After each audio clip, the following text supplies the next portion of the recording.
Hello, everyone. This is Mr. Young, and today we're going to talk about using dual monitors to optimize your workload and basically just to make things a little easier for you while you're working from your home. This setup is very efficient, and if you ever get a chance to get a second monitor, I would suggest go ahead and just trying it out. Okay, so I had done some pre-recording, so I'm going to go ahead and play those. So it's going to cover from initial setup all the way until all the way to the very end where you see the workspace. Okay. So let me go ahead and switch that on. There it is, and turn that off. Okay, so this is the monitor I got from school. One of our teachers she didn't want it in her room, so she said she was going to donate or throw it away. So of course I took it. And for the monitor, you're going to need a power cord. Okay, it's going to look simple. There's a 3-prong. Okay, it's for the ground, and then you're going to need a VGA cable. VGA is just your basic cable, and these are very, very common. You probably see them all the time. For this particular monitor, there is only one input, and it's VGA. You're going to recognize it because it looks like a trapezoid in the back. Some of them that are fancier, they're going to have something called a DVI. It's a digital input. This one doesn't have it. It's just your very, very basic one. There's the power. Okay, it has the three connectors right there, just like this, so I know it works. And this right here is, this monitor has built-in speakers, so that's just for the speakers. But it really doesn't matter to me because I'm going to use speakers for the laptop anyway. And the next thing I got to do is figure out what I want to do with this. Do I want to put it to the left of my laptop or the right of my laptop? So this is a fairly small monitor. If I had a bigger one, I would actually use that as my main monitor. But because it's so small, I think I'm just going to use it as a extra monitor. So I'm going to go ahead and set that up. So this is a setup I have. I currently think I'm going to put it to the left of my laptop just because it's a very small display. And if I had like a larger display, like I said before, if it was like a widescreen monitor or something a little bigger, I would make that my main display and use the laptop as my secondary. But for now, I'm just going to do it this way. And see, there isn't really a lot of space here. It's probably 3 feet across by 1.5 feet back. So, I mean, I kind of don't mind showing you this way because, yeah, there's not a lot of space to work with, but we can still make it work. One thing that really helps is one of these mice. This is a trackball mouse. And let me switch hands real quick. I basically put my hand on this, and see, I roll the mouse around. Where is it? There it is. Yeah, I just use my thumb to move it. So this has a very small footprint. I don't have to move it all around. I still have room for my drinks and other stuff. And the scroll wheel is right here. So it's very, very convenient. I would suggest getting one of these if you can. I also have something underneath here. It's a laptop cooler. See, it's got 2 fans, and it's powered by the USB port, one of the USB ports here. Now be careful with these because it's using the power from the laptop, it will drain your battery a little more. But I like it because, you know, if you're working extended hours, it keeps your laptop really cool. So I already hooked up the cables to the back of the monitor. Now I'm going to hook it up to the laptop. Now most laptops will have this port. I don't know if you can see it. It is the VGA port right here. And it looks just like the back of the laptop, except it's not blue. Most laptops will have this. The newer ones will not. They will have a different port. It's called HDMI. Or they'll have one of these ports, which is a special mini DV. I forgot what the name of it is. I think it's DVI or something. But you have to get a special adapter. It basically has signals, digital and analog, and there's a quick release button. That's the only advantage. But for right now, since this is the most common, I'm going to go ahead and do it this way. Okay, so let me hook it up and then power it on. Okay, so I've got both the monitor and the laptop screens going at the same time. And as you can see, it automatically put me in a duplicate mode. So basically, the extra monitor is a duplicate of whatever I see on my laptop. Now this is extremely useful if you have a smartboard or a projector, and this is your output because it shows the whole room what you need to show, like a PowerPoint or some other information or a video, whatnot. But we don't want to do that here, okay? So we're going to have to change the settings. Let me go ahead and move this a little closer, and I'm going to zoom in a little bit. Okay, so what I'm going to do is I would like to extend this screen, okay? So I'm going to right click, and then I'm going to go in, let's see, here we go. I'm going to go into display settings. Now sometimes it's going to say something else depending on what version or what updates of Windows you have. It might say output 2, but the submenus are going to be the same. So let me go to display settings, and right now what this is just an icon. It's telling you what you see. The reason why there's a square and it says 1 and 2 is that's basically saying you have clone monitors. You have monitors 1 and 2 and they look exactly the same. This doesn't work for us, like I said, because if you've noticed this before on your smartboard, you have two black lines on the top. I mean, one on the top and one on the bottom.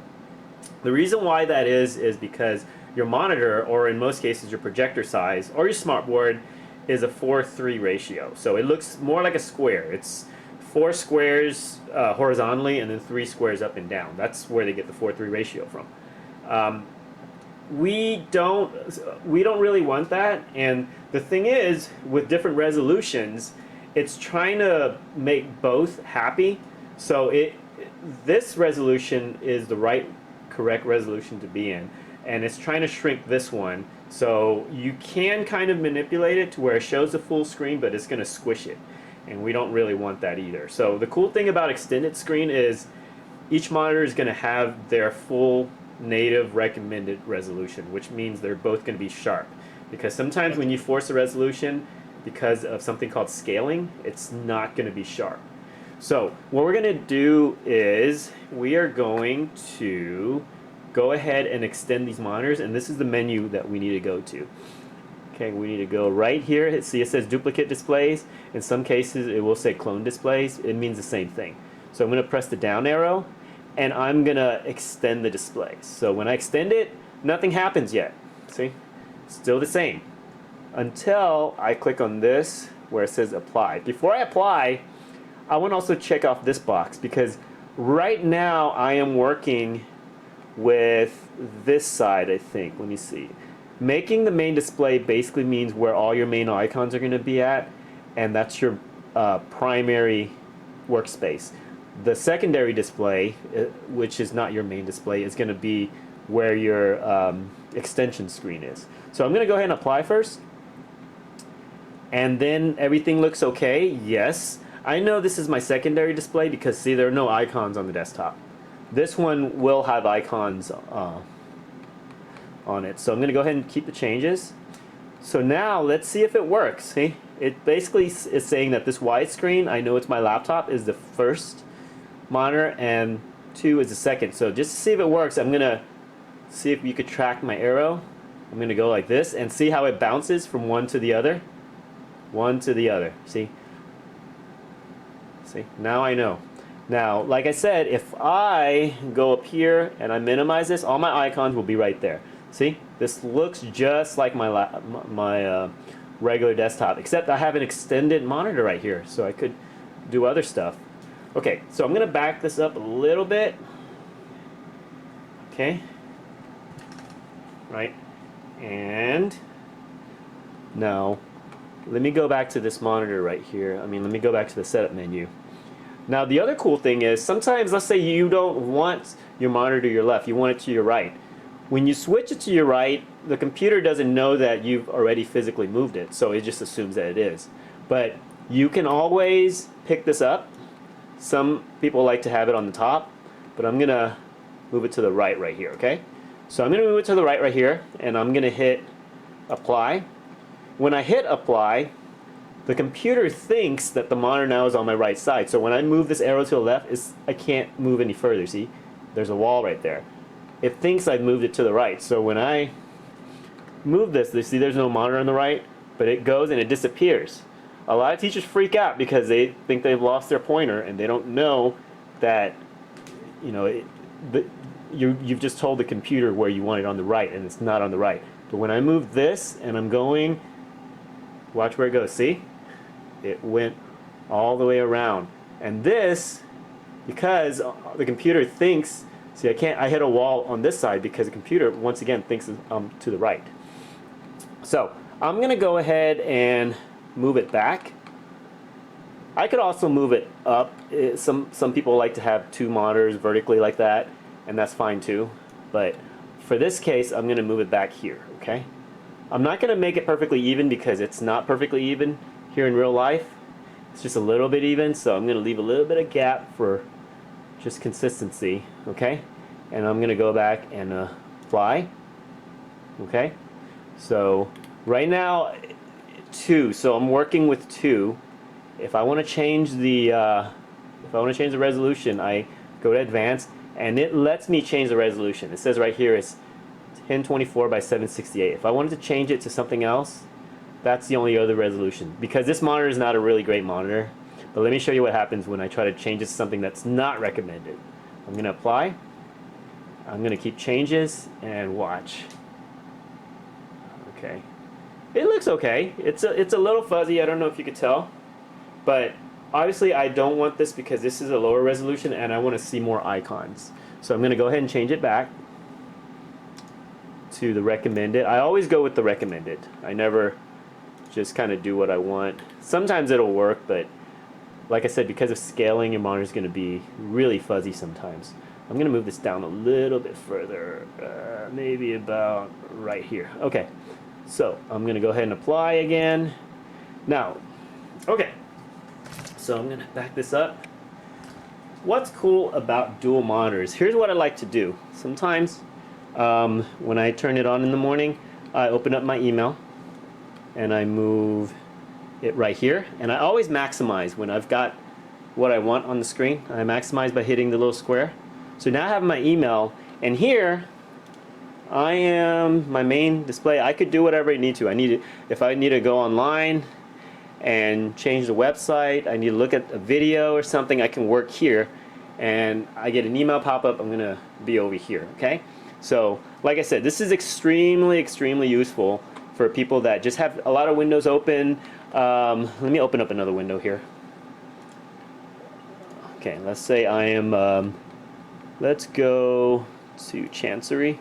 Oh, yeah, that's right, I'm at home, so it can't be reached right now. So if I have two windows up, I don't have to kind of go back and forth. See, this is my little icon. I'm going to flip. I don't want to have to do that. See, what I could do is just grab any part of the window, move it to the left. So maximize it. And now I'm going to go here and then move it and maximize it there. Now I have two windows. I could work here and then work there. This is extremely useful when I'm working on the website because I like to kind of maybe look at what I'm changing before I change it, or if I'm doing a training and somebody's talking, I use one screen to follow the lesson and then the other screen to actually do it. Otherwise I'm flipping back and forth, and that doesn't really work for me. This is also good for video editing. If you've ever seen some clips of Hollywood editors, how they make and edit their movies, you're going to see more than one monitor. Sometimes I have 3 or 4. Now this laptop, I believe, can take at least 3 monitors because it has an input to the right. You need a special adapter and then the VGA. Okay, so once you do this, you're going to find it's very useful, and you may not want to go back to just one monitor. So if anyone ever asks you if you want an extra monitor, they're going to throw it away. Try to say yes. Think about it, okay? Now, if it's a teacher that doesn't know what he or she's giving up, you might want to let them know, make sure that they want to get rid of it, because once they see that you have it, they might want it back because they're not sure what they gave up. Then you're going to start some kind of teacher war where they're putting poisonous snakes in your box and you're putting thumbtacks on their seat. So yeah, we don't want that. But anyway, I hope that helps you, but I'm gonna go ahead and do some work here. So please let me know if you have any questions. And yeah, we'd love to help each other out so we could work more efficiently at home. Okay? Have a good day.